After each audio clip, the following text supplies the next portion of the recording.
mais um programa Foco na Leitura, onde estamos com as leitoras Ellen, Maiara, Gabriela, Pamela e Tainá, onde vamos comentar um pouco sobre o livro de As Cidades e as Serras, de Eça de Queiroz.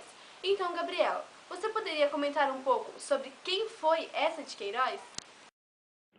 José Maria de Eça de Queiroz nasceu em Póvoa de Varzim, em Portugal, no dia 25 de novembro de 1845. Foi considerado o maior escritor de romance realista de sua época. Escreveu diversos romances, entre eles O Crime do Padre Amaro e Os Maias. Em 1901, um ano após sua morte, foi publicado sua obra A Cidade e as Serras, considerado um romance de espaço. Gabriela, fale um pouco sobre o enredo da história.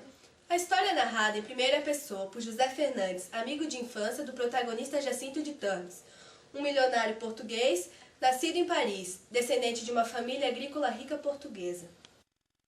Jacinto era um homem apaixonado pela tecnologia e pelo conforto que seu dinheiro trazia, que vivia cercado de pessoas influentes e poderosas, mas que apesar de tanto luxo e conforto, era uma pessoa apática e entediada, que tentou até o suicídio. Até que se viu obrigado a voltar para Portugal, para as serras, pois as grandes chuvas haviam provocado desmoronamentos e destruído os túmulos de seus antepassados na propriedade rural de Tormes. Jacinto se surpreendeu ao ver que não se importava mais com a civilização, algo que antes prezava muito. Jacinto apaixonou-se pela vida no campo e finalmente conseguiu fazer uma aliança com o que a cidade e as serras podiam lhe oferecer de melhor, trazendo para o campo luz elétrica e telefone, construindo casas de alvenaria, postos médicos e escolas. Jacinto se apaixonou e casou-se, teve filhos, tornando-se assim finalmente uma pessoa feliz.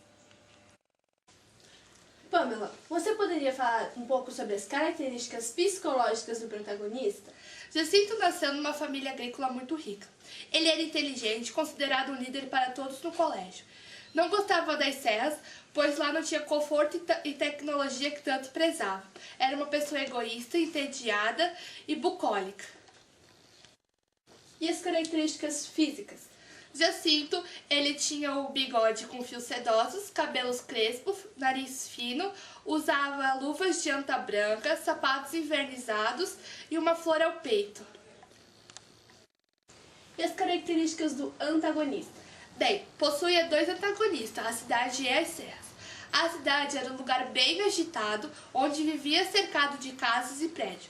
E lá tinha muitas pessoas gananciosas e influentes. Já as serras eram um lugar calmo, onde era cercado por natureza e transmitia paz e tranquilidade, pois não era muito desenvolvida e civilizada.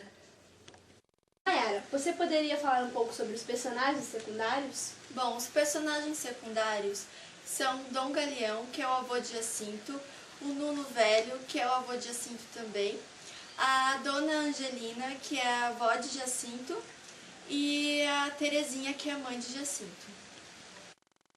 Afonso Fernandes, que era tio de José Fernandes, tia Vicência, que era tia de Zé Fernandes, Joaninha, esposa de Jacinto e prima de Zé Fernandes, Madame de Oriol, que era amiga de Jacinto, Madame de Columber, que era acompanhante de Zé Fernandes por algum tempo, e Cintinho, pai de Jacinto. E Grilo, que era empregado de Jacinto e amigo dele. Gabriela, como seria a personalidade dos personagens? Bom, o protagonista e antagonista são redondos, pois eles não mantêm as mesmas características e nem forma de pensar ao longo da história. Ellen, como seria o tempo cronológico? Então, a história se inicia no final do século XIX e início do século XX. No ano de 1851, Cintinho, o pai de Jacinto, descobre que está doente. De 1866 a 1875, Jacinto frequenta a escola. Em 1873, José Fernandes viaja para Guiães, a pedido do seu tio. Em 1880, após 7 anos, ele retorna a Paris. Jacinto decide viajar a Tormes e essa viagem dura mais ou menos 4 meses. Há tempo psicológico? Não há tempo psicológico na história. Maiara, e a organização do tempo, como seria? Há retrospectiva na história? Sim, José Fernandes lembra da sua antiga casa nas serras, onde lembra da família, da comida da tia. E prospectiva? Não há prospectiva. Pamela, qual seria o espaço físico? Em Paris, no Campos Elíseos, número 202, lá se encontrava o Palacete de Jacinto. E em Portugal, nas Serras, na cidade de Tormes. E o espaço psicológico? Na cidade, Jacinto se sentia infeliz, pois era rodeado de pessoas gananciosas que só pensavam no status e nada mais. Já nas serras, as pessoas o acolheram como ele era e aceitaram seus defeitos. Foi nas serras que Jacinto descobriu o amor, casou-se, teve filhos e se tornou uma pessoa feliz e realizada. Tainá, e o espaço social? A cidade, Paris, era muito rica e desigual, tinha muitas pessoas poderosas e influentes. Já as Serras, Portugal, Tormes, era uma cidade muito simples, acolhedora e igualitária. Ellen, para terminar a nossa entrevista, como seria o narrador? Então, o narrador é José Fernandes, ele está presente na história, por isso é onipresente, e a história é narrada em primeira pessoa. E esta foi mais uma edição de Foco na Leitura. Obrigada pela presença de todas vocês e até o próximo programa.